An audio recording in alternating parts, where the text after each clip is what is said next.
यो टपिक के छ भने तपाई सबैलाई कक्षा 8 9 10 पढ्दाखेरि तपाई कन्फ्युजमा पर्यो होला। त्यो टपिक के हो भने वास्तवमा लेटर त धेरै छ तर लेटर आज लाग्छ एडिटोरियल लेटर। एडिटोरियल लेटर भनेको related to the formal letter.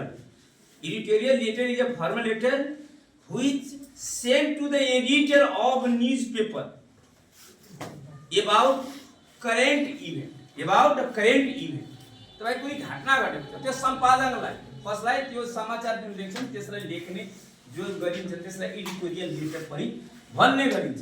यसलाई लेटर टु द एडिटर पनि यसको नाम छ अथवा एडिटोरियल लेटर फर न्यूजपेपर नाम छ। यसको धेरै नामले चिनिन्छ। यो लेख्ने कसरी त्यसको सिलसिलामा मैले आएको छु। मानव कि एउटा मैले फर्मेट राखेको छु write an editorial letter to a famous newspaper about the load shedding हैन। लोड सेडिङको बारेमा के गर्नु छ त यसमा बढी कुरा तपाई यो भिडिआई छ यसलाई तपाई एग्जामको भ्यूले यही फर्मेटमा तपाई अब टपिक के छ भने हाम्रो टपिकहरुको टपिकको नाम छ एडिटोरियल लेटर। एडिटोरियल लेटर छ पहिला के लेख्ने एडिटोरियल लेटर को परिभाषा जरुरी छैन यो तपाईलाई इन्फर्मेसन तपाई फर्मेट याद गर्ने पहिला प्लेस याद गर्ने त्यसपछि डेट यानी प्याड याद गर्ने प्याड पी बाट प्लेस त्यसपछि डेट न कि अगाडि डेट लेखिदिने पहिला प्लेस त्यसपछि डेट सबभन्दा राम्रो प्याड याद गर्ने मैले आएर लगाउँछु नि प्याड त्यही प्याड याद गर्ने पी बाट प्लेस अनि निजा तल डेट छ त्यो याद गर्दाखेरि मैले के लेखेको छु सुरुमा यही पहिला एक नम्बरमा को काम यो गर्ने प्लेस राख्ने त्यसपछि के गर्ने अब यो परिभाषा लेख्दाखेरि के लेख्ने तपाई परिभाषा त आउँदैन त्यति बुझ्ने कि editorial letter is a formal letter informal होइन यो कहाँ सेन्ड गरिन्छ which is send to editor of any newspaper about current event. यसको काम इन्फर्मेसन जनाउनु त्यो कुरा बुझ्नु यो जरुरी छैन त्यसैले जान्नको लागि जरुरी छ। त मैले फर्मेट यहाँ तयार गरेको छु फर्मेट तपाई एकचोटी हेरौँ यही फर्मेट यो तपाई हेरिसकेपछि नबुझेको खण्डमा बार हेर्नको लागि आर पार च्यानल मेरो छ त्यो आर पार च्यानललाई सब्स्क्राइब गर्ने यो तपाईलाई जति फार्मेसी छ +2 को विद्यार्थीहरु अथवा 8 9 10 सबैलाई काम लाग्छ।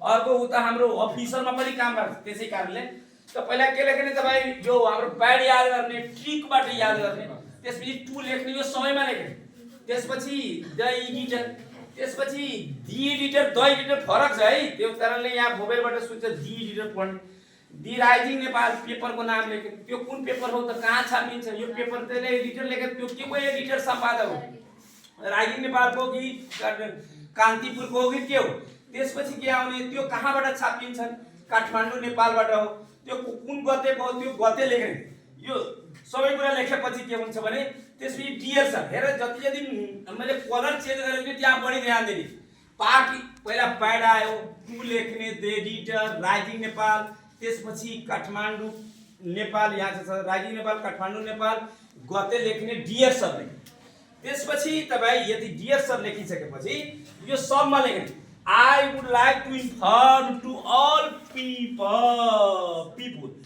पिपुललाई के गर्ने सबै मानिसहरुलाई के जानकारी गराउँदै छु कि अन द टपिक के छन् I would like to inform to all people on the topic load shedding को बारेमा तपाई सबैलाई के म जानकारी गराउन चाहन्छु कि छ प्रेजेन्टमा विल को वुड भएको छ तर यहाँ कुन पर्सन प्रयोग गर्ने पर्सनमा पनि ध्यान दिने यहाँ फर्स्ट पर्सन पर्सनमा पनि ध्यान दिने पर्सन यहाँ फर्स्ट पर्सन छ यहाँ तपाईको योर छन् सेकेन्ड पर्सन एक ठाउँमा मात्र योर आएको छ through your famous national newspaper उसको पेपर को मार्फत ने मैले जानकारी गराउन चाहन्छु एक ठाउँमा मात्र योर लेख्ने बाँकी कोही नलेख्ने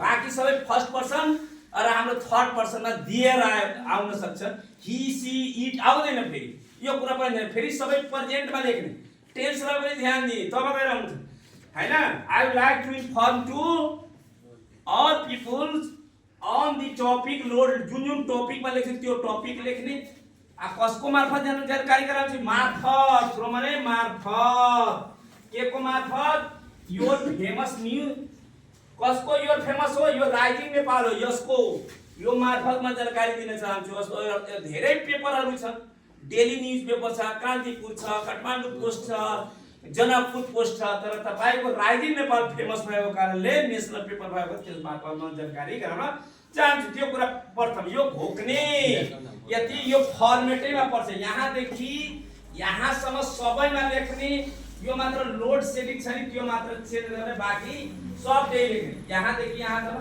यो सबमा लेख्ने, यो सबमा लेख्ने, यो मात्र टपिक चेन्ज गर्ने, अरू कुरा टपिक मात्र चेन्ज गर्ने, बाँकी यो सबमा माथिको लेख्ने। त्यसपछि तपाईँ शिकायत गर्ने यहाँ, it is a great matter that Nepal is the second rich country in Nepal, दोस्रो धनी देश हो इन वाटरमा। पानीमा के छ? ब्राजिल पनि यही हो नि दोस्रो धनी देश। तै पनि but regular supply of electricity is very poor, बार बार कटिरहन्छ, कट्ने काम हुन्छ। हाम्रो मन्त्री हुनुहुन्थ्यो त्यो हुँदाखेरि के नाम थियो? कुलमान घिसी त कट्दैन थियो हैन, अहिले पनि कटिरहेको छैन, तर त्यो भन्दा पहिला हुँदाखेरि यस्तो। अब isn't it the matter of same, यो लाजको कुरा होइन, यो पनि सबैमा लेख्ने, यो कुरा के गर्ने? लेख्ने। अब यहाँ आउँदाखेरि के गर्ने कि कमेन्ट गरे मैले, it is a great matter that Nepal is the second rich country in केमा धनी छ? वाटरमा धनी छ, but regular supply of electricity is very poor, isn't it the matter of same, यो लाजको कुरा होइन, धनी ते पनि कपडा त्यस्तो धेरै गर्छ। So it is a discomfortable for all Nepalese people to do their work. सबै नेपाली मानिसहरूलाई के गरेर काम गर्नमा के छ त असुविधाजनक छ सबैलाई। अब स्टुडेन्टलाई के छ? Students feel difficult to prepare their exam, विद्यार्थीहरूलाई के छ? Students feel difficult to prepare for their exam को लागि, तयारी गर्नको लागि धेरै अप्ठ्यारो छ। लाइकवाइज त्यस्तै, लाइकवाइज माने त्यस्तै अलमोस्ट अल एकाडेमिक इन्स्टिट्युट, सबै संस्थाहरू जुन स्मार्ट बोर्डबाट चलिरहेको छन्, एलङ विथ द इन्डस्ट्री, उद्योगहरूलाई पनि साथसाथै उद्योगहरू एलङ विथ भने साथै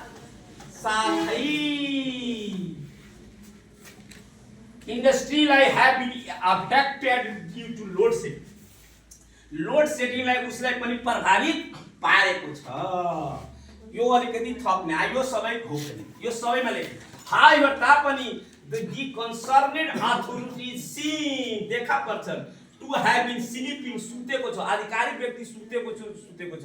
देशमा जे होस् केमा ओभर द प्रब्लम, यो समस्यामाथि सुतेको छ, कोही सुनवाई छैन। However, the concerned authorities seem to have been sleeping over the problem, यो समस्यामाथि सुतेको छ।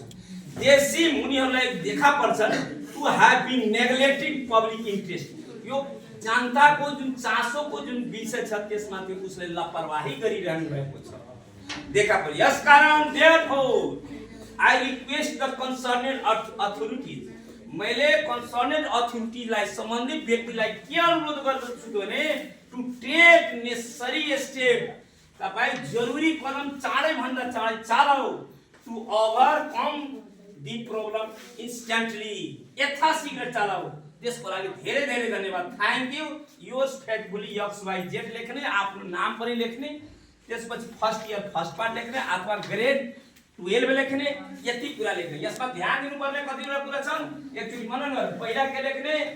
प्याड याद गर्ने, पी बाट प्लेस, त्यसपछि डेट एउटा, त्यसपछि दोस्रोमा के याद गर्ने? टु, तेस्रोमा के गर्ने? दि राइजिङ नेपाल, त्यसपछि पेपर नेम लेख्ने, पेपरको नाम के हो, पेपर नेम याद गर्ने, त्यसपछि प्लेस लेख्ने, कुन ठाउँमा पेपर छापेको छ, त्यसपछि डेट याद गर्ने, त्यसपछि सब्जेक्ट पनि अप्सनल हो, कहीं सब्जेक्ट लेख्न सकिन्छ, नलेख्न पनि सकिन्छ, नलेखे झन् राम्रो। यहाँ टाइटल माथि लेख्यो भने अप्सन हो, विचार हुन्छ भने लेख्ने नलेख्ने, सब्जेक्ट लेख्न पनि सकिन्छ, नलेख्न पनि सकिन्छ, नलेख्दाखेरि झन् राम्रो। अर्को डियर सर लेख्ने, के लेख्ने? Dear sir. त्यसपछि I would like to inform लेख्ने, त्यसपछि बडी लेख्ने, के लेख्ने? बडी बनाउने। बडी तपाईँ आफ्नो बडी हैन, यो चिठीको बडी बनाउने, दुईटा पैराग्राफ लेख्ने, त्यसपछि थ्यांक्स लेख्ने, अन्तमा यहाँ योर्स फेथफुली, योर्स लेख्ने अथवा योर्स फेथफुली लेख्ने, एउटै कुरा है। योर्स फेथफुली लेख्ने, XYZ लेख्ने, यति कुरा फर्मेट छ, यति कुरा नछुट्ने गरी माइन्डमा लेख्ने। यति कति कुरा 1 2 1 भयो 2 भयो 3 4 5 6 7 यो डियर शर्मा सगन 7 त्यसपछि यहाँ 8 9 10 10 वटा कुराहरू माइन्डमा राखेर तपाई एडिटोरियल लेख्दाखेरि जस्तो सुकै एडिटोरियल लेटर आउँदाखेरि तपाई लेख्न सक्नुहुन्छ किनभने यो लेटर त हो नि तर यो पहिला तपाई मामाको लागि लेख्नुहुन्थ्यो आफ्नो पापाको नजदिक लेख्नुहुन्थ्यो हैन अब पापाको नजदिक पनि लेटर लेखिन्छ मामाको नजदिक पनि लेटर लेखिन्छ अब यहाँ तपाई न्युज पेपरमा दिनुहुन्छ किन तपाई अब क्याम्पस पढ्ने विद्यार्थीहरू छ क्याम्पस पढ्ने विद्यार्थी अब त हाई लेभल जस्तो लेख्नु पर्छ नि किन फर्मल लेटर हो हैन जस्तै 5 दिनको छुट्टी 4 दिनको छुट्टी त्यो अब अर्को कुरा के छ भने यो त एडिटोरियल लेटर हो अब तपाईं न्युज स्टोरी न्युज रिपोर्ट लेख्दाखेरि त्यो फरक कुरा छ एउटै नमाने त्यसमा के हुन्छ भने त्यसमा टाइटल हुन्छ by line date line place line हुन्छ हैन त्यो हुँदाखेरि अन्तमा सब्जेक्ट पनि त्यसमा हुन्छ सब्जेक्ट लेख्नै पर्छ त्यसमा डियर लेख्नै पर्छ डियर सर यसमा पनि डियर हो त्यसमा बडी लेख्नु पर्छ त त्यो के हुन्छ त्यो लेटर यस्तो बक्समा लेख्नु पर्छ याद गर्ने त्यो कुरा बक्सैमा लेख्नु पर्छ नि आदि कुरा त्यसमा लेख्ने यसलाई लेख्दाखेरि यसमा मेरो कुरा subject title by line date line अब कसले लेखेको छ यसमा हुँदैन तर त्यसमा सम्पादक को छन् त्यो लेख्नै पर्छ यतिकै फरक त्यो मन गर्ने कि दुवै फरक हो हस्त आजलाई यतिकै अब राम्रो लाग्यो भने तपाईहरु लाइक र सब्स्क्राइब आर पार कोचिङ च्यानल जुन मैले बनाएको छु त्यसलाई राम्रो लाग्यो भने राम्रो लेख्ने नराम्रो लाग्यो भने नराम्रो लेख्ने अब केही कमी कमजोरी छ भने त्यसमा कमेन्टमा खिच्ने सर मैले बुझेन यसमा केही छदै छैन यो लेटर फेटर एक प्रकारको यो के कथै केही छैन अब कुनै यसमा पर्सनमा ध्यान दिने टेन्समा ध्यान दिनु छ अरु कहाँ केही छ ल हस्त ल